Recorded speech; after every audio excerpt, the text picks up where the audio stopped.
গল্পটি বোঝার জন্য পুরোপুরি দেখতে হবে। এবার গল্প শুরু করা যাক। গতকাল রাতে মাতাল জাঙ্কুক ভাই আর তে ঘনিষ্ঠ হলো। জ্বরে ভুগতে থাকাতে বুঝতেই পারেনি তার কত বড় সর্বনাশ হয়ে গেছে। এদিকে জাঙ্কুক নিজেই খুশি ছিল না। সকালে যখন চোখের পাতা খুঁড়ে একে অন্যকে খুব কাছাকাছি দেখলো, আটকে উঠলো দুজনেই। জাঙ্কুক দাঁতে দাঁত পিষে বলল, এই স্টুপিড, তুই এখানে এই অবস্থায় কি করছিস? জাঙ্কুকের ধমকে কেঁপে উঠতে সে নিজের শরীরের দিকে তাকায়। তীর গায়ে জড়ানো জাঙ্কুকের শার্ট, যা ওর গায়ে বেশ ঢিলে ঢালা। মেয়েটার পরনে অন্য কোনো কাপড় নেই। বিছানা চাদর দিয়ে নিজেকে ঢেকে নিয়ে সে ধরা গলায় বলে ওঠে, আপনি আমার সাথে কি করেছেন? আমি তোর সাথে কিছুই করিনি। তুই নিজেকে কি ভাবিস? হ্যাঁ, তোর মতো মেয়েকে আমি টাচ করব? কখনোই না। আমার মতো মেয়ে মানে?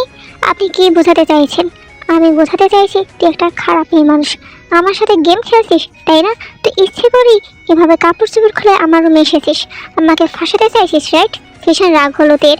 জাঙ্কুক এসব কি বলছে ওর সম্পর্কে, নিজের সাথে কি ঘটেছে তা ভাবতেই মেয়েটা কান্না ভেঙে পড়ে। তের কান্নার শব্দে জাঙ্কুক বিরক্ত হয়। দরজার দিকে তাকিয়ে দেখে খোলা কিনা। না, ভেতর থেকে আটকানোই আছে। তবু তার ভয় হচ্ছে যদি কেউ তের কান্না শুনে ফেলে তাহলে হয়তো সমস্যা করতে হবে। জাঙ্কুক তড়িঘড়ি করে নিজের হাত দিয়ে তের মুখ চেপে ধরে। নিচু স্বরে শাসিয়ে বলে, চুপ, একদম চুপ, কান্না করবি না। তের কান্না আরো বাড়লো। সে রাগে জাঙ্কুকের হাতে সজোরে কামড় বসিয়ে দিল। জাঙ্কুক হাত সরিয়ে যন্ত্রণায় কুকড়ে উঠে বলে, রাক্ষসী কোথাকার, দেখি হা কর তো, তোর দাঁতে ব্লেড লাগানো আছে কিনা দেখতে হবে। তুই বড় বড় করে জাঙ্কুকের দিকে তাকিয়ে রইল। কিছুক্ষণ স্তব্ধ থেকে আবারও থুকরে কেঁদে উঠল সে। জাঙ্কুক এগিয়ে এলে সে চিৎকার করে বলল, আপনি আমার কাছে আসবেন না। আপনি একটা চরিত্রহীন লোক। আমাকে একা পেয়ে কি করেছেন ভাবলেই ঘৃণা হসতেছি। এতক্ষণে জাঙ্কুকের পূর্ণ জ্ঞান ফিরল। মাথায় একটু চাপ দিতেই মনে পড়ল গত রাতে তার বিয়ে হয়েছে। এই যে বিছানা ওর সামনে বসে থাকাতে সে হলো জাঙ্কুকের বিবাহিত স্ত্রী। ওকে সম্পূর্ণ অধিকার আছে জাঙ্কুকের। সে তো ভুল কিছু করেনি। সজ্ঞান হোক বা অজ্ঞানী, যেভাবেই হোক তাকে স্পর্শ করার সব রকম অধিকার তার আছে। কিন্তু এ কি পরিমাণ বজ্জাত মেয়েটা, এমন নাকামি করছে যেন জাঙ্কুক তার অপরিচিত কেউ। জাঙ্কুক ধমক দিয়ে বলল, এই নাকা কান্না কাঁদবি না। আমি ইচ্ছে করে কিছুই করিনি। আর যদি করেও থাকি তাতে সমস্যা কোথায়? তুই তো আমার বউ, আমরা ইন্টিমেট হতেই পারি। বিয়ের কথা উঠতেই তের মনে পড়ে গেল গত রাতের ঘটনা। সে কোনোভাবে এই বিয়ে করতে চায়নি। জাঙ্কুক জোর করে কবুল বলিয়েছে, ভয় দেখিয়েছে। শুধু তার প্রিয় মানুষকে বাঁচাতে এই বিয়েতে রাজি হয়েছিল। তবে জাঙ্কুককে সে কোনোদিন মন থেকে মেনে নেবে না। সে তেজ দেখিয়ে বলল, চুপ কর, আমি এই বিয়ে মানি না। তাতে আমার কিছু যায় আসে না। আয়নার ধর্মমতে আমরা স্বামী স্ত্রী। আমি ছাড়া অন্য কারো অধিকার নেই তোকে স্পর্শ করার। আমি যখন ইচ্ছে তখন তোকে স্পর্শ করতে পারি। ঘৃণায় মুখ ফিরিয়ে নেয় দে। জাঙ্কুক মনে মনে হাসলো। বিছানা ছেড়ে সে ওয়াশরুমের দিকে চলে গেল। শাওয়ার নিচে দাঁড়াতেই শরীরে তীব্র জ্বালা। চোখ মুখ কুঁচকে গেল তার। পিঠে আর হাতে লালচে জখমের দাগ। রাক্ষসীটার শরীরের সব শক্তি দিয়ে তাকে খামচে দিয়েছে বোধ হয়। জাঙ্কুক ওয়াশরুমের দরজা সামান্য ফাঁক করে তেকে বলল, তোকে আমি দেখে নেব। আমিও আপনাকে দেখে নেব। তীর পাল্টা জবাবে ঠোঁট কামড়ে হাসলো জাঙ্কুক। সে হুট করে দরজাটা পুরোপুরি খুলে দিয়ে পরনের টাওয়ারটা আলগা করার ভঙ্গি করলো। হালকা চোখ টিপে দুষ্টুমি ভরা স্বরে বলল, দেখ, ভালো করে দেখে নে। তীর লজ্জায় অপমানে দ্রুত চোখ সরিয়ে নিল। দাঁতে দাঁত চেপে বলে উঠল, ছি। ঠিক সেই মুহূর্তে দরজায় ধাক্কা পড়লো। আওয়াজ পেয়ে তে হকচকিয়ে সেদিকে তাকালো। জাঙ্কুক দ্রুত ওয়াশরুমের দরজা আটকে দেয়। তে তাড়াহুড়ো করে মেঝেতে পড়ে থাকা নিজে কামিজটা পরে নিল। নিজেকে যতটা সম্ভব স্বাভাবিক করে সে ঘরের দরজা খুলে দিল। দরজার সামনে দাঁড়িয়ে আছে লিজা, জাঙ্কুকের আদরের ছোট বোন। সে মেয়েটা তেকে আপাত মস্তক ঘুরিয়ে পর্যবেক্ষণ করলো। তের গলায় আর গালে নখের আঁচড়, চুলগুলো বড় এলোমেলো। লিজার মনে হলো তার রাগে ভাইটা বোধ হয় তের উপর খুব অত্যাচার করেছে। সে দরদ মাখা গলায় বলল, ভাই তোকে মেরেছে তাই না? চল, তোকে আর এখানে থাকতে হবে না। তে নিজেকে সামনে নিয়ে আমতামতা করে বলল, তেমন কিছুই না বউ, আসলে না করে বুঝি না তে। তুই আমার সাথে আয়। এই রাক্ষসটার সাথে তো থাকতে হবে না, ও তাকে মেরেই ফেলবে। ওয়াশরুম থেকে বের হতেই লিজার কথাগুলো জাঙ্কুকের কানে গেল। তার প্রচণ্ড রাগ হলো। লিজা তো আগে এমন ছিল না। সে জাঙ্কুকে যথেষ্ট সম্মান করতো, অথচ আজ এসব কি বলছে? সব দোষ এইটের। এই বাড়িতে এসে সবার মাথা কাচ্ছে মেয়েটা। জাঙ্কুক রক্তচক্ষু নিয়ে লিজার দিকে তাকাতে সে ভয় সেখান থেকে দ্রুত সরে গেল। তে অবাক হয়ে ভাবলো, লিজাবু হুট করে ভাবে পালিয়ে গেল কেন? তে ঘুরে তাকাতেই দেখলো জাঙ্কুক তার সামনে দাঁড়িয়ে। জাঙ্কুকের মাথায় ভেজা চুলগুলো ওর কপালে লেপটে আছে। তা থেকে ছুঁয়ে ছুঁয়ে পানি পড়ছে। তে ভুরু কুঁচকায়। জাঙ্কুককে বলে ওঠে, আমি যাচ্ছি। কোথায়? যেখানে ইচ্ছে সেখানে যাব। তুই আমার সাথে তর্ক করছিস? খুব বেড়ে গেছিস তুই, তাই না? আমি কেবল উত্তর দিয়েছি। কেন দিয়েছিস? আমি উত্তর চেয়েছি কি? মানে কেউ কিছু জিজ্ঞাসা করলে আমি উত্তর দেবো না? আমি যখন কথা বলবো তুই চুপচাপ আমার কথা শুনবি, এক্সট্রা কোনো কথা বলবি না। তের আগামীতে দৃষ্টিতে জাঙ্কুকের পানে তাকায়। লোকটা কেমন বাচ্চামো করছে, অথচ ওনার সোহাগের সাথে এসব কথাবার্তা মোটেও যায় না। সারা জীবন দেখে এলো জাঙ্কুক ভাই বদমেজাজি, মেপে হাসে, অকারণে কথা বলে না। সে আজ এমন ব্যবহার করছে। তে অন্যদিকে তাকায়। জাঙ্কুক ড্রেসিং টেবিলে সামনে গিয়ে দাঁড়ায়। আয়না থেকে স্পষ্টভাবে দেখা যাচ্ছে মেরুন রঙের কুর্তি পরেছে তে, একটা পাতলা ওড়না দিয়ে মাথা ঢাকা রেখেছে। ইস, দারুণ লাগছে ওকে, বউ বউ ভাইব দিচ্ছে। জাঙ্কুক খেয়াল করলো তে এখনো বুকে 2 হাত ভাঁজ করে ওখানে দাঁড়িয়ে আছে। সে তলে দিয়ে মাথার ভেজা চুলগুলো মুছতে মুছতে বলল, তুই চলে যেতে চাইছিস? আমাকে সবার থেকে খারাপ বানাবি বলে, তাই তো? সবাইকে বোঝাতে চাইছিস আমি তোকে মেরে ধরে বাড়ি থেকে বেরিয়ে যেতে বাধ্য করেছি, তাই না? সাথে সাথে উত্তর দিল তে, তা নয়। তাহলে তুই কি ভাবছিস তুই চলে যাচ্ছিস শুনলে আমি কান্নাকাটি করব? তোর হাত পায়ে ধরে বলবো প্লিজ থেকে যাও। এরকম যদি ভেবে থাকিস তাহলে বলবো এরকম আজগুবি ভাবনা 2 বার আর ভাববি না। এই জীবন জাগক নিজেকে ছাড়া অন্য কাউকে ভালোবাসে না। অন্য কারো কি হলো না হলো তাতে আমার যায় আসে না, চলে যা। তুই বোধহয় অপেক্ষা করছিল এটারই। জাঙ্কুকে বলতে দেরি, তার রুম থেকে বের হতে দেরি হলো না। জাঙ্কুক তড়িৎ গতিতে তাকায়, তাতে দাঁত চেপে বলে ওঠে, সত্যি সত্যি চলে গেল? আর একবার আসুক সামনে, ওকে তো আমি মেরেই ফেলবো। ড্রেসিং টেবিলের উপরে রাখা টুকটাক জিনিসপত্রগুলো মেঝেতে ফেলে দেয়। তার চেহারায় তীব্র রাগ ফুটে ওঠে। ও দরজার সামনে দিয়ে তখন সায়নও যাচ্ছিল। সায়নও হলো জাঙ্কুকের ছোট চাচার ছেলে। এসএসসি দিয়ে বাড়িতে অবসর সময় কাটাচ্ছে। সেই সায়নও এখন জাঙ্কুকের দরজার সামনে দাঁড়িয়ে। সে লুকিয়ে পড়ল, সতর্ক দৃষ্টিতে চারদিকে চোখ বোলালো, বোঝার চেষ্টা করে এখানে কি হয়েছে। জাঙ্কুক ভাই এতটা রেগে আছেন কেন? সিনেমার কায়দায় বিয়ে করেছেন উনি, তাও প্রিন্সেসের মতো দেখতে এক নীল চোখের মেয়েকে। সে যে কবে থেকে সায়নোর ক্রাশ। ওনার তো সারাক্ষণ হাসি মুখ করে থাকার কথা। সায়নো তার ভাবনায় ডুবে যায়। জাঙ্কুক আয়নার দিকে তাকাতেই দেখতে পায় দরজার সামনে কারো ছায়া পড়েছে। ওর বুঝতে বাকি রইল না এটা সায়নো, কারণ এই বাড়িতে তার দরজায় লুকিয়ে থাকা সায়নোর স্বভাব। জাঙ্কুক গম্ভীর কণ্ঠে বলল, ইউনো, চুপচাপ বেরিয়ে আয়। সায়নো ভয়ে আতকে উঠলেও পালাতে চাইলে জাঙ্কুক ফির বলল, পালাবি তো ঠ্যাং ভেঙে ঘরে বসিয়ে রাখবো। উপায় না পেয়ে ভালো বাচ্চাদের মতো জাঙ্কুকের সামনে এলো। জাঙ্কুককে বলল, হ্যাঁ ভাইয়া বলো, ওখানে কি করছিলি? কই কিছু না, বিশ্বাস করো ভাইয়া, আমি কিছুই দেখিনি, কিছুই শুনিনি। যাওয়ার পথে পাটা আটকে গিয়েছিল, তাই না চাইতেও দাঁড়িয়ে পড়েছি। আর এমন করবো না, প্রমিস। এবারের মতো ছেড়ে দাও না প্লিজ। ছাড়বো, কিন্তু একটা শর্ত আছে। ওই পাকা মেয়েটা, মানে আমার আম্মুর ভাইজি, ও কোথায় যায় কি করে সব খবর আমার চাই। তুই 24 ঘন্টা ওকে ফলো করবি, ওকে? ঠিক আছে। সায়নোকে ছেড়ে দিল জাঙ্কুক। ছাড়া পেতে এক দৌড়ে নিচে নামলো সায়নো। এদিকে বিষণ্ণ মন নিয়ে ক্যাফেতে বসে আছে তে, অপেক্ষা করছে প্রিয় বান্ধবী জেমিনের জন্য। প্রায় অনেকক্ষণ হলো সে অপেক্ষা করছে, এখনো জেমিনের আসার নাম নেই। তে হাত ঘড়িটার দিকে তাকায়, সময় ঠিক 4টা 45 মিনিট। এবার বাড়ি ফিরতে হবে, ফুপিকে ওষুধ খাওয়াতে হবে। উনি বোধহয় অপেক্ষা করে আছেন তের জন্য। এরই মধ্যে সেখানে জেমিন এসে হাজির হয়। তাদের মধ্যে কিছুক্ষণ কথোপকথন হয়। এরই মাঝেতে বলে ওঠে, আমার বিয়ে হয়েছে। হোয়াট? বরকে কি করে আর কখন হলো তোর বিয়ে? আমাকে জানাসনি কেন? উফ, চুপ কর, আমাকে বলতে দে।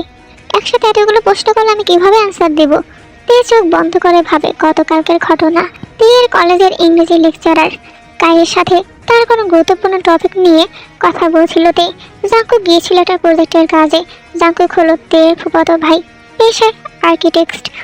ওদের ইনস্ট্রাকশনে বিজনেস আছে, বড় সড়ো কোম্পানি আছে। তে শহরে এসেছে বেশ অনেকদিন হলো। তের বাবা ওকে শহরে পাঠিয়েছেন, তার যথেষ্ট কারণ আছে। শহরে থাকা আলাদা কোনো জায়গা বা পরিচিত না থাকায় তে তার ফুপির বাসাতেই উঠেছে। ও বাড়ির প্রত্যেকের সাথেই তের ভালো সম্পর্ক। তবে ফুপির বড় ছেলে জাঙ্কুক ভাইয়ের সাথে আর বনিবনা হয়নি কখনোই। লোকটার প্রতি ওর অনেক রাগ, দেখলে তেলে বেগুনে জ্বলে ওঠে। ঠিক এই জন্য তেও জাঙ্কুক ভাইয়ের থেকে দূরে দূরেই থাকে। ইদানিং মানুষটা ওর অপছন্দের তালিকার শীর্ষে রয়েছেন। যাই হোক, আবার গল্পে ফিরে আসি। তে আর কায় যখন কথা বলছিল, জাঙ্কুক তখন দূরে দাঁড়িয়ে দেখলো। ওদের দেখলে মনে হবে ওদের সম্পর্কটা টিচার স্টুডেন্টের থেকেও বেশি কিছু ছিল। জাঙ্কুকেরও তাই মনে হয়েছে। মেয়েটা ওর পছন্দ না, তবু ওকে অন্য কারোর সাথে দেখলে জাঙ্কুকের রাগ হয়। সে কাজটা ফেলে রেখে তের সামনে গিয়ে দাঁড়ায়। কোনো কথাবার্তা না বলে তের হাত ধরে বসে। তে চমকে যায়, লোকটাকে বলে ওঠে, আপনি এখানে? কি হয়েছে? জাঙ্কুক রাগী কণ্ঠে বলে ওঠে, আমার সাথে চল বলছি। জাঙ্কুক তেকে টেনে হিঁচড়ে গাড়িতে নিয়ে তুললো। কার পিছু পিছু গেল গাড়ি পর্যন্ত। ফুরু কুচকে তেকে জিজ্ঞাসা করলো, তে উনি কে, তোমার পরিচিত কেউ? তে কিছু বলবে তখনই জাংকুক গাড়ির কাছ লাগিয়ে দিল। তে বিরক্ত হয়ে জাংকুককে বলল, সমস্যা কি আপনার? তুই আমার একমাত্র সমস্যা। তুই মানে? আমি কি করেছি? করছিস তো অনেক কিছু। বাড়ি চল, বুঝবি। জাংকুকের চেহারা দেখে তের মনে হচ্ছে কোনো কিছু স্বাভাবিক নয়। আবার ভুল কি করলো কে জানে। লোকটা খেপে গেল কেন? তে কাঁদো কাঁদো কণ্ঠে বলল, দেখুন ভালো হবে না কিন্তু, আমাকে ছেড়ে দিন। ছাড়বে বলে তো ধরে আনেনি। চুপচাপ বসে থাক, নইলে খারাপ হবে। ধমক দিয়ে কথাটা বলে জাংকুক। তে ভয়ে কেঁপে ওঠে। সে চুপচাপ বসে থাকে জাংকুকের পাশে। কিছু সময় পর একটা বড়সড় ফ্ল্যাটের সামনে গিয়ে জাংকুকের গাড়িটা থামে। জাংকুক গাড়ি থেকে বেরিয়ে তেকে বের করে। তে বলতে চায়, আমি আপনার সাথে যাব না, কিন্তু ওর মুখ থেকে কথা কেড়ে নিয়ে জাংকুক বলে ওঠে, আমি জানি তুই বলবি আমার সাথে যাবি না, তাই তো? কিন্তু তে, তোকে তো আমার সাথেই যেতে হবে। তোর জন্য ভিতরে একটা সারপ্রাইজ অপেক্ষা করছে। অতি বিস্ময়ে বলে ওঠে মেয়েটা। সারপ্রাইজ মানে? রমণীর কানের কাছে মুখ দিয়ে ফিসফিস করে বলে ওঠে, হ্যাঁ সারপ্রাইজ। ভেতরে চল, দেখতে পাবি। তে আর কিছুই বলে না। জাংকুক গেট ক্রস করে ফ্ল্যাটের ভিতরে গিয়ে ঢোকে। মাত্র মুগ্ধের ন্যায় তেও তাকে ফলো করতে করতে ফ্ল্যাটের ভিতরে চলে যায়। কিন্তু ভিতরে গিয়ে তে আতকে ওঠে। সে হয়তো প্রস্তুত ছিল না এসব কিছু দেখার জন্য। ওর সামনে অচেতন অবস্থায় পড়ে আছে জিন। তের জীবনের সব থেকে গুরুত্বপূর্ণ আর প্রিয় মানুষ তিনি। সম্পর্কে তিনি জাংকুকের আম্মু আর তের ফুপি। তবে জাংকুকের আম্মু বললে ভুল হবে। জাংকুক মানে না যে এই ভদ্র মহিলা ওর আম্মু। সে ওনাকে পছন্দ করে না, আবার খুব একটা অপছন্দ করে না। কখনই ওনার সাথে কথাবার্তা বলে না। আবার এমন নয় উনি কিছু বললে জাংকুক তা অমান্য করে। জাংকুক আর জিনের সম্পর্কটা কেমন তাও কেউ বুঝে উঠতে পারে না। জাংকুকের নিজের আম্মু আর জিন ছিলেন দুই বোন। জাংকুকের মা মারা যাওয়ার পর ওর দেখাশোনার জন্য জিনকে বিয়ে করেন ওর আব্বু। তবে তার বেশ কয়েক বছর পর সড়ক দুর্ঘটনায় জাংকুকের আব্বুও মারা যান। সেই থেকেই জাংকুক কেমন যেন ট্রমাটাইজড হয়ে গেছে। ভদ্র মহিলা ওকে যতই স্নেহ করুক না কেন, নিজের মায়ের জায়গাটা সে ওনাকে দিতেই পারে না কখনো। তে সবটাই জানে, আর জানে বলি ওর ভয় হচ্ছে জাংকুক ওর ফুপির সাথে কি করেছে। তে দৌড়ে গিয়ে ফুপির কাছে যায়, ওনাকে ডাকতে থাকে, ফুপি কি হয়েছে তোমার? শুনতে পাচ্ছ আমার কথা? তাকাও আমার দিকে, কথা বলো আমার সাথে। জাংকুক গিয়ে সোফায় বসলো। টেবিলে রাখা মদের বোতলটা হাতে নিয়ে পান করতে করতে চিন্তিত তেকে দেখে বলল, দেখ লাভ নেই, উনি আপাতত কথা বলবেন না। আর তুই যদি আমার কথা না শুনিস তবে উনি কোনোদিনই কথা বলবে না। তের মেজাজ বিগড়ে গেল। সে নিজেকে সংযত করতে পারলো না। জাংকুকের শার্টের কলার চেপে ধরে বলল, আপনি কি করতে চাইছেন? কেন করছেন এসব? জাংকুক হাড়কাত করে তাকিয়ে রইল তের দিকে। হালকা এসে বিড়বিড় করে বলল, তোমাকে চাইছি নীলাম্বরী। আমার অশান্ত মনটাকে শান্ত করার জন্য তোমাকে বড্ড প্রয়োজন। তুমি হবে আমার। তে কি শুনো জাংকুকের বলা কথাগুলো? তে শুনিনি। শুনলে হয়তো ও বুঝতে পারতো জাংকুক আসলে কি চায়, কেন এসব করছে। শুনিনি বলে ওর রাগ আরও বেড়ে যায়। এই পলক্ষীন দৃষ্টিতে তাকিয়ে রইল জাংকুকের দিকে। সহসা জাংকুকের চোয়ার শক্ত হয়ে এলো। প্রচণ্ড রাগে ফুলে উঠল কপালের শিরা। লাল লাল চোখের দৃষ্টি নিবদ্ধ নীলাম্বরীর দিকে। তে ভয় পায়। পেছাতে চাইলে ওর গালে সজোরে চর বসা জাংকুক তা সামাতে না পেরে সাথে সাথেই মেঝেতে পড়ে যায় মেয়েটা। মতি মাথা ঝিমঝিম করে ওঠে। তের কথা বলার মতো শক্তিটুকু নেই। জাংকুক হাঁটু গেড়ে মেঝেতে বসলো। তে ঠিক মুখোমুখি। ওর চোয়া চেপে ধরে রাগ মিশ্রিত কণ্ঠে বলল, এত সাহস তোর? আমার সাথে তর্ক করছিস? আমার শার্টের কলার ধরিস? তুই বুঝতে পারছিস না আমার সাথে এমন ব্যবহার করার ফল কি হতে পারে? তে কুকড়িয়ে উঠে বলল, ফুপিকে ছেড়ে দিন। আমার সাথে যা ইচ্ছে করুন, প্লিজ ওনাকে কষ্ট দেবেন না, উনি অসুস্থ। জাংকুক ব্যাখ্যা আসলো এতক্ষণেতে কাজের কথা এসেছে। সে বলে উঠল, ছেড়ে দেব, কিন্তু আপনি যা বলবেন আমি তাই করব। জাংকুকের কথা রেশ ধরে উত্তর দিল তে। জাংকুক উঠে দাঁড়ালো। কিছু একটা ভেবে হাসলো সে। পায়ের উপর পা তুলে সোফায় বসলো।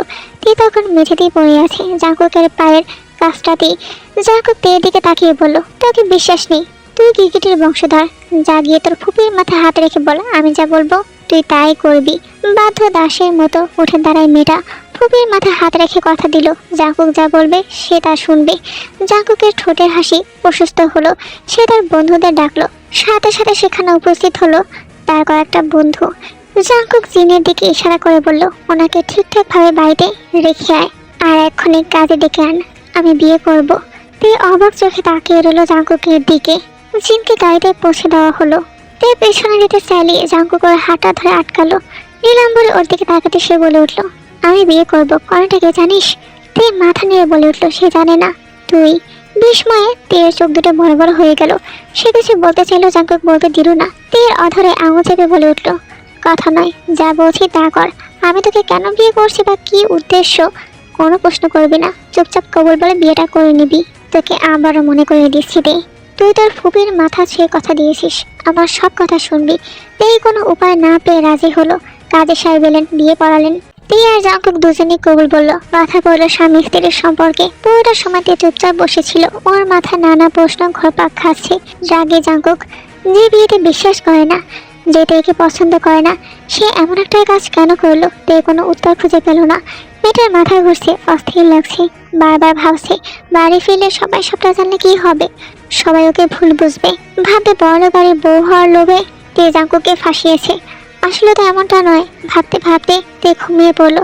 তারপর কখন আর কিভাবে ফ্ল্যাট ছেড়ে ম্যানশনে আর জাঙ্কুকের রুমে এলো সে জানে না। লোকটা ওর সাথে কি করেছে না করেছে তাও তে জানে না। সবটা বলে থামলো। তে খেয়াল করলো ওর সামনে বসে থাকা জেমিন কাঁদছে। তে কপাল কুঁচকালো। এই কাহিনী শুনে কাঁদার মতো মেয়ে জেমিন নয়, তাহলে কাঁদছে কেন? কি রে, তুই কাঁদছিস কেন? জেমিন এবার চিৎকার করে উঠলো। না, সে তেকে গাড়ি দিচ্ছে না, কান্নাই করছে। এমনভাবে কাঁদছে যে ক্যাফেতে থাকা বাকি লোকগুলো ওর দিকে তাকিয়ে আছে। সে কাঁদতে কাঁদতে বলল, এটা হতে পারে না। জাঙ্কুক ভাই এটা করতে পারলেন? ওনাকে আমি এত ভালোবাসি যেন উনি এটা করলেন। আমার খুব কষ্ট হচ্ছে রেতে। তুই তো জানিস আমি ওনাকে পছন্দ করি। হ্যাঁ জানি, তুই শান্ত হ, লোকজন দেখছে, দেখুক। জেমিনকে অনেক বুঝিয়ে সুঝিয়ে শান্ত করলো। তে দুই বান্ধবী মিলে কফি অর্ডার দিল, অন্য টপিক নিয়ে কথা বললো। খানিকক্ষণ গল্প করে তে ওখান থেকে বেরিয়ে গেল। এইদিকে জিন নিজের রুমে ইজি চেয়ারে বসে আছেন। ওনার বাবা মনে হচ্ছে গতকাল ওনার সাথে অদ্ভুত কিছু ঘটেছে। সার্ভেন্ট ওষুধ খাইয়ে যাওয়ার পর ওনার মনে হলো ওনাকে কেউ এই রুম থেকে নিয়ে গেল, কিন্তু আবার এই রুমে এলেন কখন মনে পড়ছে না কেন। উনি মাথায় চাপ দিয়ে গতকালের ঘটনা ভাবার চেষ্টা করলেন। গতকাল বাড়িতে তেমন কেউ ছিল না। ওনার ছোট যা গিয়েছিলেন বাবার বাড়িতে, সারাটা বাড়িতে ছিল না। লিজা ছিল ভার্সিটিতে, আর বাকি রইল তে, সে ছিল কলেজে। তাহলে ওনার কেন মনে হচ্ছে তেকে অন্য কোথাও দেখেছেন? কেন মনে হচ্ছে কেউ ওনাকে কিডন্যাপ করেছিল? কিন্তু কিডন্যাপ করলে আবার বাড়িতে দিয়ে যাবে কেন? আর ভাবতে পারছেন না তিনি। উনি চোখ বন্ধ করে বড় বড় শ্বাস নিলেন, নিজেকে স্বাভাবিক করার চেষ্টা চালালেন। হঠাৎ মনে হলো বাড়ির সিসিটিভি ফুটেজগুলো দেখবেন। যেই ভাবা সেই কাজ। কিন্তু অদ্ভুত বিষয় হলো সিসিটিভি ফুটেজে সন্দেহজনক কিছুই নেই। হয়তো ওই সময় ক্যামেরা অফ করা ছিল। তবে একটা জিনিস জিনের চোখ এড়ালো না, তা হলো মধ্যরাতে তে আর জাঙ্কুকের বাড়ি ফেরা। জাঙ্কুক টালমাটাল, মনে হয় মদ খেয়েছে, কেমন অস্বাভাবিক দেখাচ্ছে তাকে। সে আরও সিসিটিভি ফুটেজে দেখতে পেল। মনে হচ্ছে টাল সামলাতে না পেরে মাটিতেই পড়ে যাবে, অথচ তার কোলে থাকা তেকে শক্ত করে ধরে রেখেছে। মনে হচ্ছে একটা বিড়াল ছানাকে বুকে আগলে রেখেছে। নিজে যাই হয়ে যাক, মেয়েটাকে কোনো মতেই যেন ছাড়বে না। পরের ফুটেজটা জাঙ্কুকের রুমের বারান্দার। সে তেকে কোলে নিয়ে রুমে ঢুকলো, তারপর দরজা আটকে দিল। কিন্তু তারপর অনেক সময় কেটে গেল, তে রুম থেকে বের হলো না। সবটাই সতর্ক দৃষ্টিতে পর্যবেক্ষণ করলেন তিনি। ওনার জ্বর শক্ত হলো, কপালে ভাঁজ পড়লো, তাতে দাঁত চেপে তিনি বলে উঠলেন, তে আর জাঙ্কুককে ডেকে পাঠাও। সবিন কিছু দূরে দাঁড়িয়ে কারোর সাথে ফোনে কথা বলছিল। মায়ের কথা কানে পৌঁছাতে সে বলল, কেন আম্মু, ওরা কি কিছু করেছে? ভাইয়া আবারও তের সাথে মিসবিহেভ করেছে তাই না?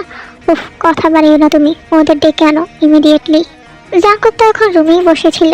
জানালার পাশে রাখা টেবিল জুড়ে তার আঁকে বুকে সরঞ্জাম, ক্যানভাস আর রং তুলির সাহায্যে সে কারো ছবি আছে। তার ঠোঁটের করে মৃদু হাসি লেগে আছে। সে ক্যানভাসে ফুটে ওঠা একজোড়া চোখের দিকে অপলকভাবে তাকিয়ে আছে। একজোড়া নীল চোখ। ছবিতে থাকা রমণীর নীল চোখ দুটো ছাড়া আর কিছুই দেখা যাচ্ছে না। ঠিক সেই মুহূর্তে জাঙ্কুকের ফোনে নোটিফিকেশন আসে। সে বিরক্তি নিয়ে ফোনটা হাতে নেয়। লিঙ্কটি ওপেন করতে ভেসে ওঠে কয়েকটা ছবি। দেখা যাচ্ছে এক ক্যাফের সামনে দাঁড়িয়ে আছে তে আর কাই। অন্য একটি ছবিতে দেখা যাচ্ছে তে পড়ে যাচ্ছিল, আর কাই তার হাত ধরে তাকে সামনে নিয়েছে। মূর্তি জাঙ্কুকের মস্তিষ্ক আগ্নেয়গিরিতে পরিণত হয়। তে আর কাইকে পাশাপাশি সে কিছুতেই মেনে নিতে পারছে না। তীব্র রাগে তার সব কিছু জ্বালিয়ে পুড়িয়ে শেষ করে দিতে ইচ্ছে করছে।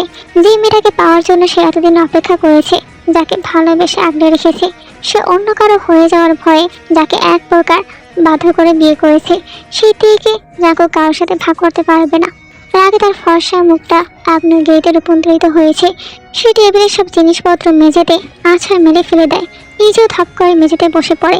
অন্যদের মতো এদিক সেদিক তাকিয়ে কিছু একটা খোঁজে। না পেয়ে রাগে নিজের চোখ নিজে খামচে ধরে। অনেকক্ষণ পর অসম্পূর্ণ ছবিটার দিকে তাকাতেই তার উতলা মন কিছুটা শান্ত হয়। জাঙ্কুক উঠে দাঁড়ায়, ছবিতে হাত বুলিয়ে বিড়বিড় করে বলতে থাকে, তোমাকে একটুখানি ছোঁয়ার ইচ্ছে আমার বুকে পোড়লায় বইছে। আর তুমি তুমি কিনা রাস্তাঘাটে যার তার সাথে কথা বলছো, হাত ধরছো, হাসাহাসি করছো, অন্য কাউকে নিয়ে স্বপ্ন সাজাতে ব্যস্ত তুমি। আর আমি তোমাকে পাওয়ার জন্য ছটফট করছি। তোমাকে শাস্তি পেতে হবে নীলাম্বরী, তোমাকে শাস্তি পেতে হবে নীলাম্বরী। আমাকে দূরে সরিয়ে দেওয়ার শাস্তি, আমি ব্যতীত অন্য কাউকে মন দেওয়ার শাস্তি। কথাগুলো বলে সে ছবিটা নষ্ট করে ফেলে। কি যেন ভেবে সোফায় গিয়ে বসে, ফোন হাতে নিয়ে কাউকে কল দিয়ে কিছুক্ষণ কথা বলে। ফোনের অপর প্রান্তের মানুষটায় তার কথা বেশ খুশি হলো। কিছুক্ষণ যেতে না যেতেই গায়ের নোংরা টি শার্টটা বদলে বাড়ি থেকে বেরিয়ে যায়। যাওয়ার পথে শোভনের সাথে তার ধাক্কা লাগে। নিজেকে স্বাভাবিক করে শোভন বলে ওঠে, ভাইয়া তুমি কি বের হচ্ছ? দেখতেই তো পাচ্ছিস বের হচ্ছি, আবার জিজ্ঞাসা করছিস কেন? তুমি কি রাগ করলে? আসলে আম্মু তোমাকে ডাকছিলেন, ওনাকে বলে দিস আমার কাজ আছে, যখন তখন ডাকলেই আমি উপস্থিত হতে পারবো না। আচ্ছা ঠিক আছে, বলে দিব। হাতে থাকা বাইকের চাবি ঘোরাতে ঘোরাতে জাঙ্কুক বেরিয়ে গেল। শোভন ড্রয়িং রুম পর্যন্ত এগিয়ে এসে থমকে দাঁড়ালো। ভাইটাও চলে গেল। মাকে এবার সে কি বলবে? সত্যি বলে মা আর ভাইয়ের মধ্যে আবার ঝামেলা হবে। দীর্ঘদিন পর বাড়ির পরিবেশ কিছুটা শান্ত হয়েছে। শোভন সেটা নষ্ট করতে চায় না। সে মায়ের সামনে না গিয়ে পর কিছু একটা বুঝিয়ে বলার সিদ্ধান্ত নিল। এইদিকে শোভন গিয়ে দেখলো তেও রুমে নেই। তে বিকেলে বাড়ি ফিরেছে। সন্ধ্যা পেরিয়ে রাত হতে চলল। এই দীর্ঘ সময় সে জাঙ্কুকের দেখা পায়নি। মানুষটাকে বাড়িতে নেই, দেখলে তো একবার হলেও দেখা হতো, ওরা কোনো ঝামেলা হতো। প্রতিদিনের মধ্যে জাঙ্কুক ওর উপর রেগে গিয়ে চিৎকার চেঁচামেচি করতো, কিন্তু আজ ওসব কিছুই হলো না। কিন্তু তে কেন এসব ভাবছে? ইদানিং জাঙ্কুক নামক লোকটাকে সে মাথা থেকে সরাতেই পারছে না। তে ভাবলো সে আর জাঙ্কুক ভাইকে নিয়ে ভাববে না। মাথা থেকে জাঙ্কুকের চিন্তা সরাতে সে একটা উপন্যাসের বই হাতে নিল, কিন্তু কিছুতেই মন বসাতে পারছে না। বারবার মাথায় ঘুরছে জাঙ্কুক ভাইয়ের নামটা, না চাইতেও বারবার মনে পড়ছে লোকটার কথা। আচ্ছা উনি কোথায়? অস্থিরতা কাটাতে সে একসময় জাঙ্কুকের রুমে চলে গেল। পুরো রুমটা অগোছালো হয়ে আছে। মেঝেতে রং তুলি ছড়ানো, সোফায় কাপড় চোপড়, আর বিছানাটাও এলোমেলো। ঘরটাকে মানুষের ঘর কম, পশু পাখির চিড়িয়াখানা বেশি মনে হচ্ছে। তে অন্যটা এক পাশে রেখে সবকিছু গুছিয়ে দিল। কার শেষে মৃদু হেসে বলল, হ্যাঁ এবার ঠিক আছে। সে যখন নিজের রুমে যেতে উদ্যত হলো, দরজার দিকে তাকিয়ে এসে ভয়ে কুকড়িয়ে গেল। কার সেখানে দাঁড়িয়েছে, গম্ভীর মুখে জিন, তার চোখে মুখে রাগে স্পষ্ট। তে জানে ফুপি রেগে আছেন, কিন্তু রাগের কারণ তার জানা নেই। ফুপি তাকে জাঙ্কুকের থেকে দূরে থাকতে বলেছিলেন, কিন্তু সে কথা অমান্য করে জাঙ্কুকের রুমে এসেছে বলেই তিনি হয়তো রেগে আছেন। তে আমতামতে করে বলল, ফুপি তুমি এখানে? আসলে ঘরটা অবস্থালো ছিল তো, তাই তাই তুমি গুছিয়ে দিলে? এই বাড়িতে কি কাজের লোক নেই?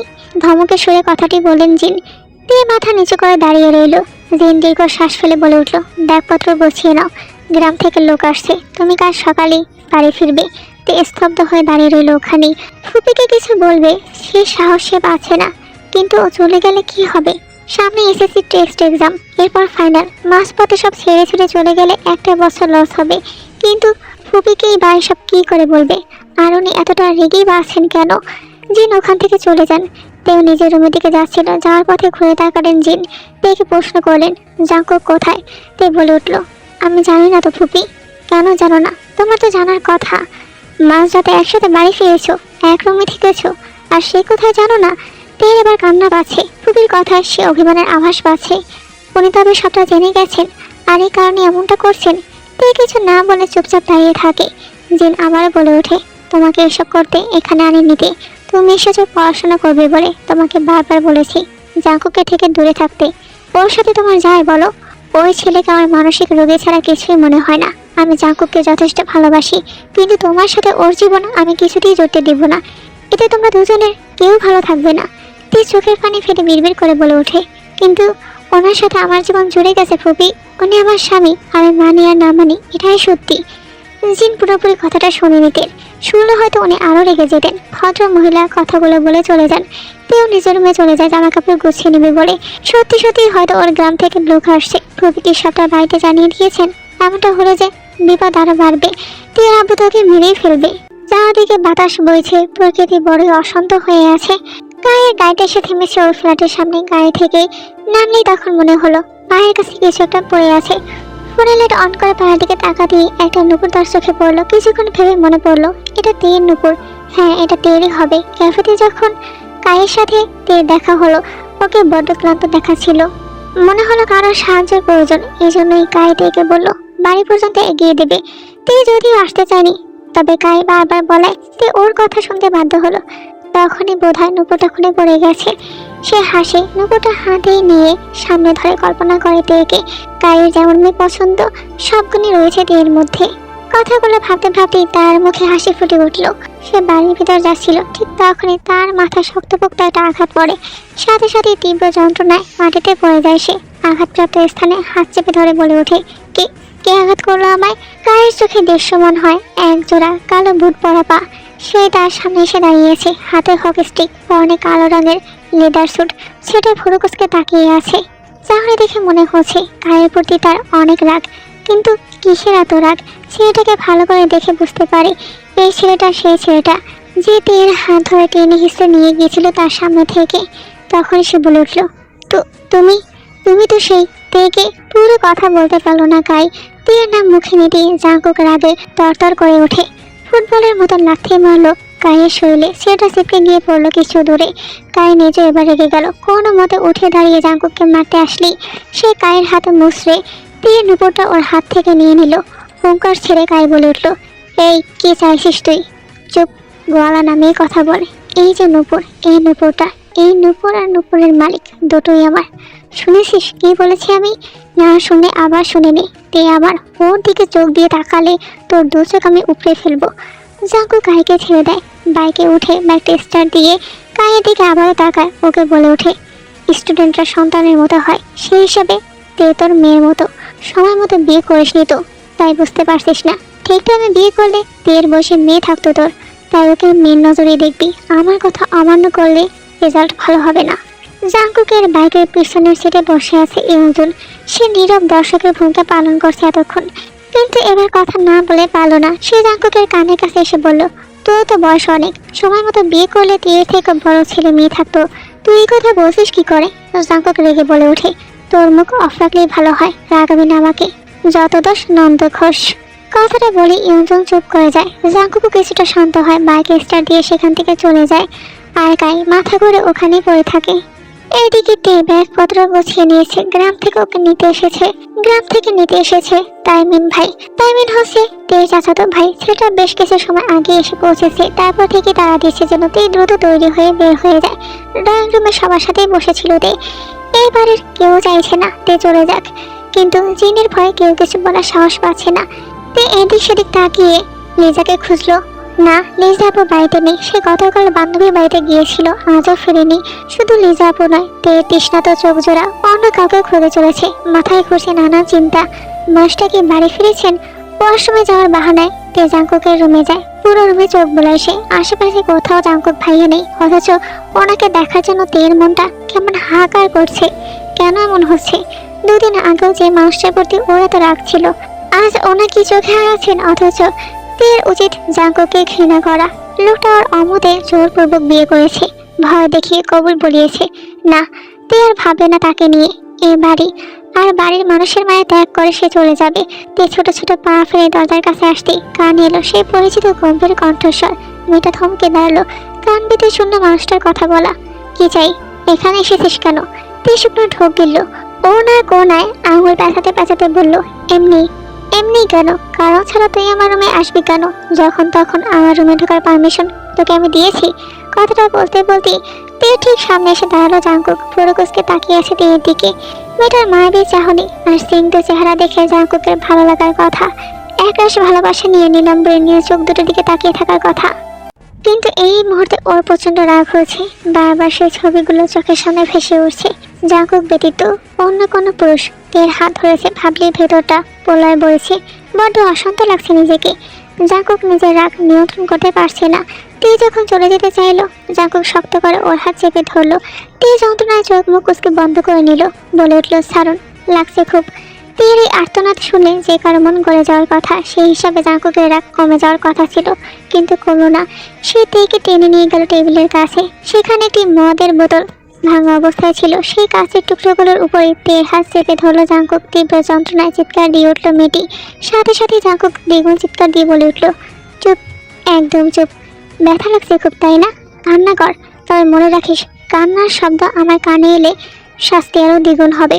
তোর কান্না আমার বিরক্ত লাগে। তে কোনো মতে কান্না আটকে রাখলো। মনে মনে ভাবলো, শুধু কি কান্নাটাই বিরক্ত লাগে? পুরো তেগেই জাঙ্কুকের বিরক্ত লাগে, অথচ এই তেগেই জাঙ্কুক বিয়ে করেছে। কাঁপা কাঁপা কণ্ঠে প্রশ্ন করলো মেয়েটা, কেন করছেন এসব?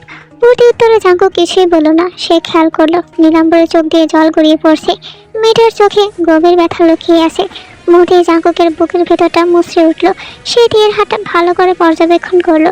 কাছে টুকরো ঢুকে গিয়ে রক্ত পড়ছে প্রচুর। ইস, খুব লেগেছে বোধ হয়, কিন্তু এর চেয়েও বেশি তো জাঙ্কুকের লেগেছে। ওর বুকের বাঁ পাশটা লেগেছে, রক্তক্ষরণ হচ্ছে।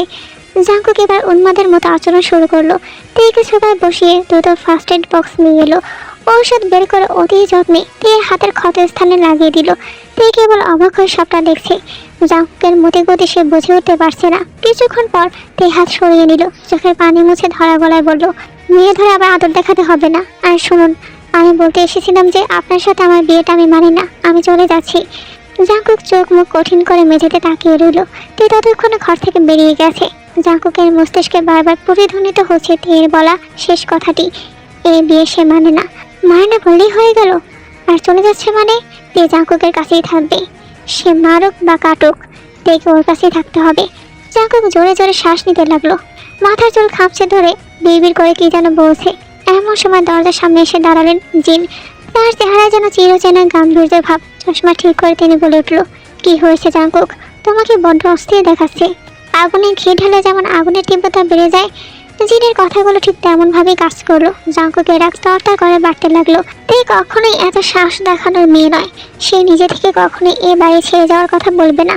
প্রাণের ভয় আছে নিশ্চয়ই, তাহলে কেন করলো এমন? তবে কি ওর আদরের ফুপির প্ররোচনায়? জাঙ্কুক বুঝতে পারলো এর পিছনে জিনের হাত আছে। সে ভদ্র মহিলাকে কিছু না বলে ঘরে দামি জিনিসপত্র আর দেয়ালে টাঙানো ছবি সব আছাড় দিয়ে ভাঙতে লাগলো। কাঁচের টুকরোগুলো মেঝেতে পড়ে চুরমার হয়ে গেল। দাঁতে দাঁত চেপে জিন বলে উঠল, এটা ভদ্র বাড়ি জাঙ্কুক, এমন অভদ্রতা করো না, তোমাকে এসব শোভা পায় না। জাঙ্কুক ঘুরে তাকালো। ও রক্তলাল চোখ দুটো নিবদ্ধ হলো জিনের দিকে। তিনি এর আগেও জাঙ্কুকের আগে সম্মুখীন হয়েছে। বিজনেস নিয়ে প্রায় তাদের মতবিরোধ হয়, তবে আজ জাঙ্কুক সীমা ছাড়িয়ে গেছে। সে প্রচণ্ড রেগে আছে। তার চাহনি দেখি জিন সেটা বুঝতে পারলেন। তবে তিনিও দমে যাওয়ার পাত্রী নন। জাঙ্কুক তার দিকে এগিয়ে এসে ধীর গলায় বলল, আমি যা ভাবছি তা কি সত্যি? জাঙ্কুকের ইঙ্গিতপূর্ণ কথার মানে বুঝতে খুব একটা সময় লাগেনি তার। জিন কড়া চোখে তাকিয়ে রইলেন। প্রত্যুত্তর তিনি কিছুই বললেন না। জাঙ্কুক আবার বলল, আপনার চুপ থাকা কি আমি হ্যাঁ বলে ধরে নিব? যদি তাই হয় তবে আপনিও দেখবেন আমি কতটা অভদ্র হতে পারি। আপনি আর আপনার ওই ভাইজি দুজনকে আমি দেখে নেব। জাঙ্কুক, মুখ সামনে কথা বলো। জাঙ্কুক দাঁতে দাঁত চেপে ধরলো, হাত দুটো মুষ্টিবদ্ধ করলো। তার প্রচণ্ড রাগ হচ্ছে, বেফাঁস কিছু বলে দিবে, তাই জিনের মুখের উপরে দরজাটা আটকে দিল। ভদ্র মহিলা অপমানে লজ্জায় চলে গেলেন ওখান থেকে।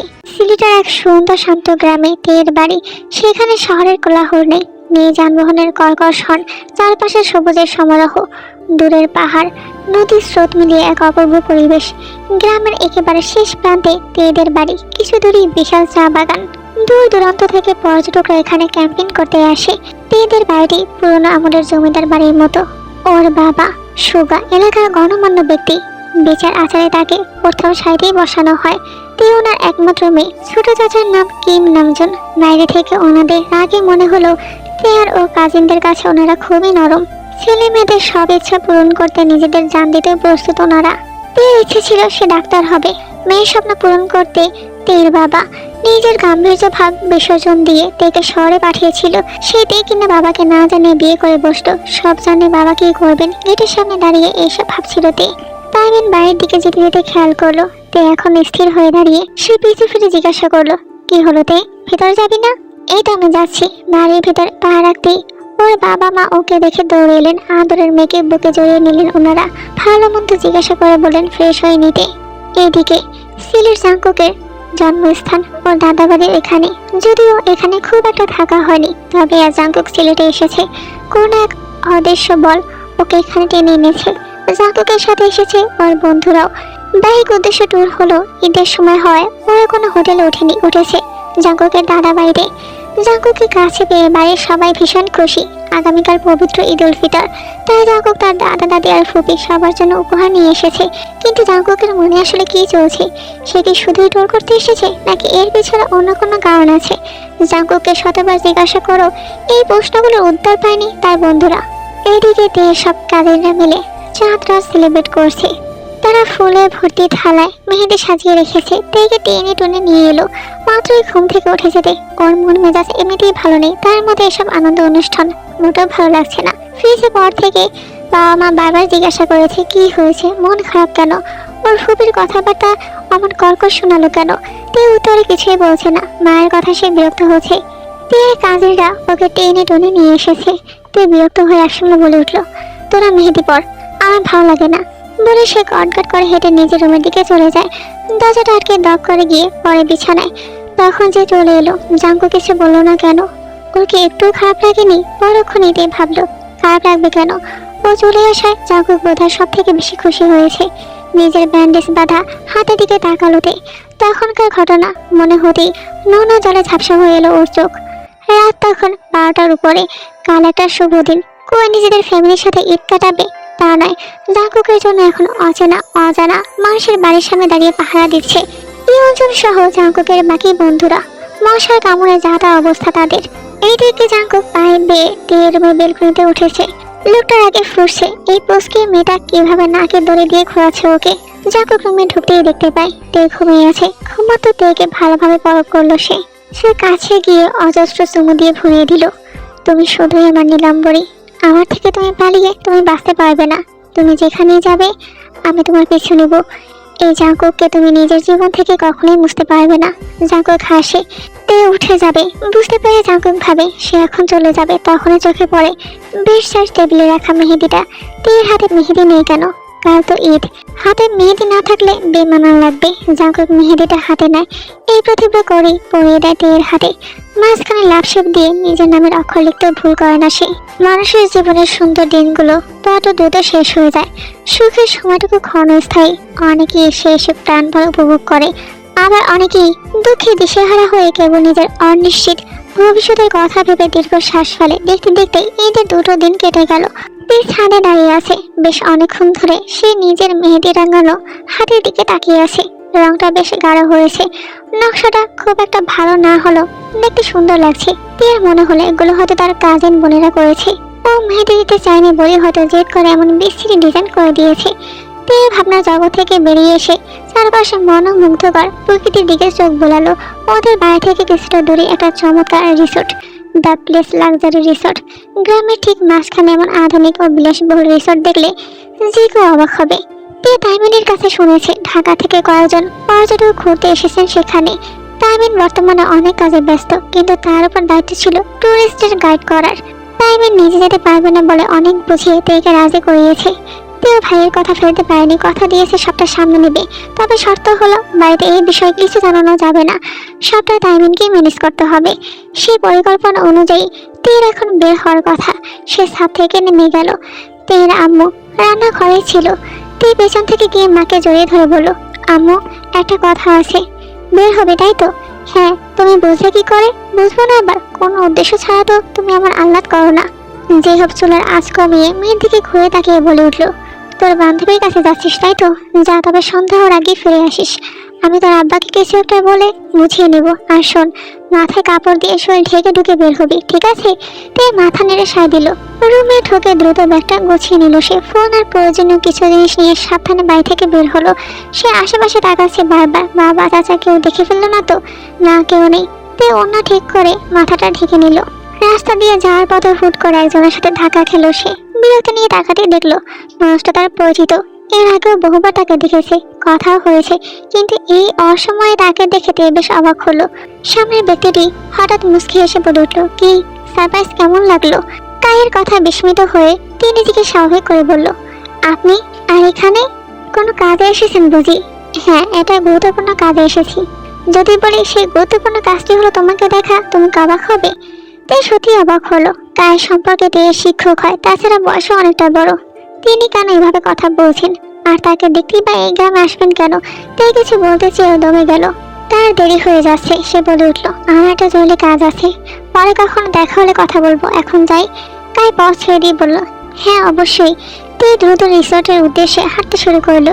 সে যে তাইমিনের বোন, সেটা রিসোর্টের সবাই জানে। তাছাড়া এলাকায় তার পরিবারের বেশ নামডাক আছে। সাধারণত অতিথি আর পর্যটক ছাড়া কাউকে ভেতরে ঢুকতে দেওয়া না হলো, তাকে বাধা দেওয়া হলো না। রিসোর্টের একজন কর্মচারী তাকে অতিথিদের রুমের সামনে নিয়ে গেল। বারবার ডাকার পর যখন দরজা খুলে অতিথিরা বের হয়ে এলেন, যেন এক বিশাল ধাক্কা খেলো। একই জাঙ্কুক ভাইয়ের বন্ধুরা সব এখানে, তার মানে কি তিনি এসেছেন? মুহূর্তের জন্য দিয়ে মনে হলো জাঙ্কুকের এখানে আসার কারণ হয়তো সে নিজে। পরক্ষণেই ভাবলো না, জাঙ্কুক ভাই কেন তার জন্য আসবেন? তিনি তো তাকে পছন্দই করেন না। ব্যান্ডেজ করে হাতের দিকে তাকাতেই জাঙ্কুকের দেওয়া আঘাত আর অপমানজনক কথাগুলো মনে পড়ে গেল তার। সাথে সাথে কমল মেয়েটার মুখভঙ্গি কঠিন হয়ে উঠল। তবে তার ভাবনার মাঝে ইয়ঞ্জন বলে উঠল, আরেতে তুমি এখানে কেমন আছো? ভালো আছি ভাইয়া, আপনারা ভালো আছেন? আর ঠিক তখনই আরেকটা রুম থেকে জাঙ্কুকের আরেকটা ফ্রেন্ডও বেরিয়ে এলো। তে যখন কর্মচারীদের সাথে কথা বলা ব্যস্ত, তখন জাঙ্কুকের ফ্রেন্ডরা বুঝতে পারলো জাঙ্কুকের এখানে আসার কারণেই হচ্ছে তে। অথচ জাঙ্কুক কখনোই মুখে তা স্বীকার করবে না। জাঙ্কুক ড্রেসিং টেবিলের আয়নার সামনে দাঁড়িয়ে নিজের এলোমেলো চুলে হাত বোলাচ্ছিল। তার গায়ে কালো লেদার জ্যাকেট, পরনে কালো প্যান্ট, হাতে একটি দামি ওয়াচ, আপাতমস্ত কালো পোশাকে নিজেকে ঢেকে রেখেছে সে। আয়নার প্রতিফলনে সে দেখে দেখছিল তে একটু আগে তার বন্ধুদের সাথে হেসে হেসে কথা বলছিল, এমনকি কর্মচারীদের সাথে সহজভাবে কথা বলছে, হাসছে। অথচ জাঙ্কুকের সামনে এলি তার মুখে হাসি মিলিয়ে যায়। জাঙ্কুককে সে এতটাই অপছন্দ করে। আচ্ছা, তোমাদের এখানে একটা বিষয় স্পষ্ট করে দিই। তাইমিন অর্থাৎ এর মামাতো ভাই যখন এই রিসোর্টে কোনো পর্যটক আসে, সে তখন তাদেরকে গাইড করে বা আশেপাশের দৃশ্যগুলো তাদেরকে ঘুরে ফিরিয়ে দেখায়। কিন্তু তাইমিন যখন রিকোয়েস্ট করেছে তেকে তার কাজটা যেন তে করে দেয়, তে সেটাই করছে। আঁকা আঁকা রাস্তা দিয়ে হেঁটে যাচ্ছে তে, পিছু পিছু আসছে জাঙ্কুকের বন্ধুরা। রাস্তার দুপাশে সবুজ চা বাগান। ইয়ঞ্জন ব্যস্ত হয়ে চারপাশের দৃশ্য ক্যামেরা বন্দি করছে। জাঙ্কুক হাসছে ঠিক তের পাশে, পা মিলিয়ে এক দৃষ্টিতে সে তাকিয়েছে তার নীলাম্বরীর দিকে। সে মুখে প্রকাশ না করলেও মেয়েটাকে তীব্র ভালোবাসে, অথচ তার গম্ভীর স্বভাবের কারণে কখনোই বলা হয়ে ওঠেনি সেই কথা।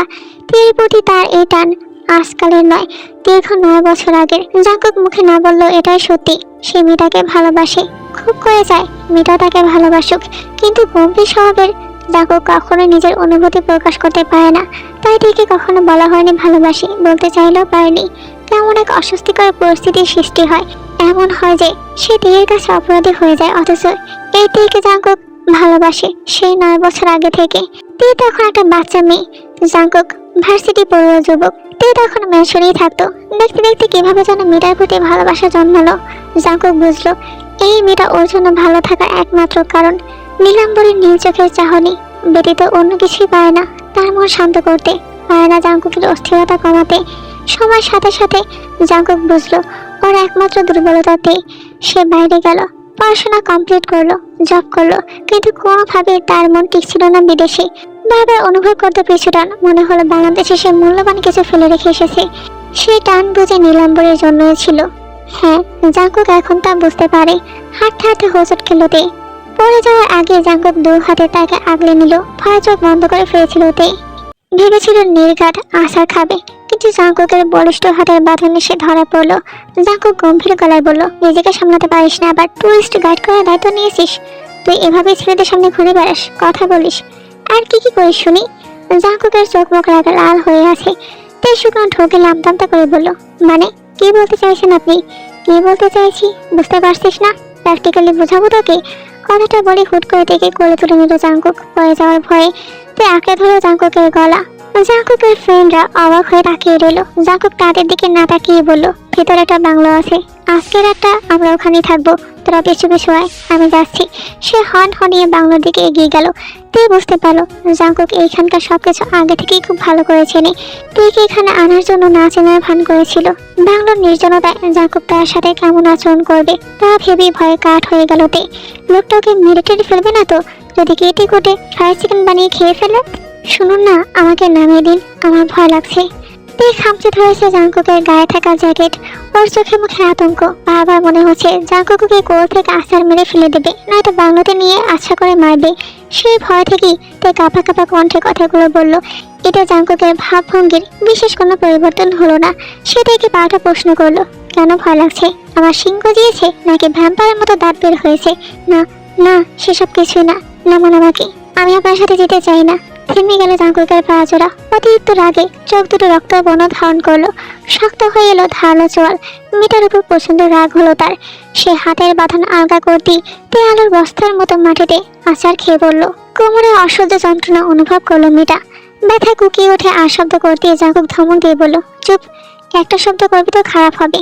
ইয়ঞ্জন এগিয়ে এলো, বিরক্ত কণ্ঠে বলে উঠল, কি আশ্চর্য, ওর ব্যথা লাগলে চিৎকার করবে না? ও তো মানুষ, ওর আবেগ অনুভূতি আছে। আর তুই বা কেন এমন কাজ করলি? অন্য বন্ধুরাও ইয়ঞ্জনের সাথে কথায় তাল মেলালো। ইয়ঞ্জন হাত বাড়িয়ে ডেকে বলল, তে আমার হাত ধরে উঠে দাঁড়াও। জাঙ্কুকের মেজাজ এমনিতেই খারাপ, তার উপর জাঙ্কুকের এই দরদ দেখানো তার সহ্য হলো না। বাংলোর দিকে এগোতে এগোতে সে গজগজ করে বলল, হাতটা ধরে দেখ, কেটে শোপিস বানিয়ে আমার চোখের সামনে সাজিয়ে রাখবো। ইয়ঞ্জন আর তে দুজনেই চমকে উঠলো। ইয়ঞ্জন ভুরু কুঁচকে জিজ্ঞাসা করলো, কথাটা আমাকে বললি নাকি তেকে? দুজনকেই নির্বিকার ভঙ্গিতে কথাটা বলে চলে গেল জাঙ্কুক। তে কোনো মতে উঠে দাঁড়ায়। ইচ্ছে না থাকলেও জাঙ্কুকের পিছু পিছু যায় তিনজনই। তের মন চাইছে তাইমান ভাইকে কল দিয়ে সবটা জানাতে, কিন্তু এটা কি ঠিক হবে? ভাইয়া যদি চিন্তিত হয়ে সবাইকে সব জানিয়ে দেয়। এদিকে তের আব্বুর সাথেও জাঙ্কুকের বনে বোনা নেই। জাঙ্কুক মানুষ হিসাবে খুব গম্ভীর। কেউ কথা বলতে এলেও সে বিশেষ সাড়া দেয় না। সে নিজের খেয়াল খুশি মতো চলে, কোনো নিয়ম বিধিনিষেধে তোয়াক্কা করে না। অন্যদিকে তেদের পরিবারটি কঠোর নিয়মে বাঁধা। তে ভাবছে তার বাবাকে নিয়ে রাত করে বাড়ি ফিরে যদি উনি রেগে যান। উফ, সব সমস্যাকে আমার সাথেই লেগে থাকে। রাত বেড়েছে, দিনের আলো বিলীন হয়ে গেছে অনেক আগেই। বজ্রপাতের তীব্র শব্দে তে বারবার কেঁপে উঠছে। সে ঘুমিয়েছিল। চোখ খুলতেই নিজেকে আবিষ্কার করলো জাঙ্কুকের বিছানায়। তে উঠে বসতেই কানে এলো জাঙ্কুকের শৈলা কণ্ঠে গাওয়া গান। বিছানা থেকে কিছুটা দূরে গিটার হাতে সোফায় বসে আছে জাঙ্কুক। বিদ্যুৎ নেই, ফোনের ফ্ল্যাশ আর কয়েকটা মোমবাতি জ্বালানো রুমে। জাঙ্কুক জানার পাশে বসে আছে বলে বিদ্যুৎ চমকালে তে তাকে স্পষ্ট দেখতে পাচ্ছে। মোদি জাঙ্কুকের সামনে এসে দাঁড়ালো। হঠাৎ রুমের লাইট জ্বলে উঠলো। সম্ভবত বিদ্যুৎ এসেছে। তে আতঙ্কিত হলো। তার সামনে গম্ভীর জাঙ্কুক দাঁড়িয়ে। জাঙ্কুকের গাঢ় বাদামি চোখে তীক্ষ্ণ চাহনি নিবদ্ধ ইন্দাম্বরের পানে। তে বিছানা এক কোণে গুটিসুটি মেরে ভয়ে কাঁপছে। বাইরে ঝড় বৃষ্টি না থাকলে সে এক্ষুনি বেরিয়ে পড়তো। বাইরে প্রাকৃতিক দুর্যোগ আর সামনে মানবীয় ঝড়, দুটোই সমান বিপজ্জনক। সে আপাতত জাঙ্কুক নামক ঝড় সামলাতেই ব্যস্ত। জাঙ্কুককে নিজের দিকে আসতে দেখে সে আমতামতা করে বলল, আর এগোবেন না। এগোলে কি করবি? চিৎকার করব, আব্বুকে কল দিয়ে সব জানাবো। তোর চিৎকার রুমের বাইরে যাবে না, তাই বৃথা এনার্জি নষ্ট করার দরকার নেই। আমরা তোকে আদর দিয়ে মজা পাবো না। তে আর তোর আব্বুকে জানাবি? জানা। এই জাঙ্কুক আল্লাহ ছাড়া কাউকে ভয় পায় না। শার্টের বোতাম খুলতে শুরু করলো জাঙ্কুক। তের ভয় আরো বেড়ে গেল। জাঙ্কুকের কথাবার্তা আর অঙ্গভঙ্গি ওর কাছে অস্বাভাবিক লাগছে। সে ঢোক গিলে চাদর দিয়ে শরীর আরো ভালো করে ঢেকে নিয়ে বলল, আমার ভয় লাগছে, প্লিজ আমাকে যেতে দিন। জাঙ্কুক হুট করে তের মুখোমুখি বসে পড়লো। তে পিছিয়ে যেতে চাইলে জাঙ্কুক শক্ত করে ওর কোমর চেপে ধরলো। গায়ের চাদরটা সরিয়ে দিয়ে মুখটা বলো ওই গিরবা দেশে। তের ভীষণ অস্বস্তি হচ্ছে, লজ্জা লাগছে, আবার এক অদ্ভুত শিহরণ বইছে শরীর জুড়ে। সে কিছু বলতে চাইলো কিন্তু পারলো না। জাঙ্কুক ওর কানের কাছে মুখ নিয়ে ফিসফিস করে বলল, আজ তোমার সব ভয় আমি কাটিয়ে দেবো নীলাম্বরী। আজ তুমি আমার হবে, পুরোপুরিভাবে আমার হবে তুমি। জাঙ্কুকের মাদকতাময় কণ্ঠস্বর আর স্পর্শে তে বাকরুদ্ধ হয়ে গেল। ওর শ্বাস নিতেও যেন কষ্ট হচ্ছে। তে জাঙ্কুকের বুকে ধাক্কা দিয়ে মিনতি স্বরে বলে উঠল, প্লিজ আমাকে ছাড়ুন। কথা নয়। জাঙ্কুক আরো ঘনিষ্ঠ হলো। তীর গোলাপি অধর দুটো হাত দিয়ে স্পর্শ করলো সে। তার মনে এক তীব্র তৃষ্ণা জেগেছে নীলাম্বরীকে নিজের করে পাওয়ার তৃষ্ণা। পরবর্তী পার্টের জন্য বেশি বেশি করে কমেন্ট করে জানাও। আর হ্যাঁ, পরবর্তী পার্টেই কিন্তু গল্পটা শেষ হয়ে যাবে। নতুন স্টোরিটা তোমাদের কেমন লেগেছে অবশ্যই কমেন্ট করে জানাবে।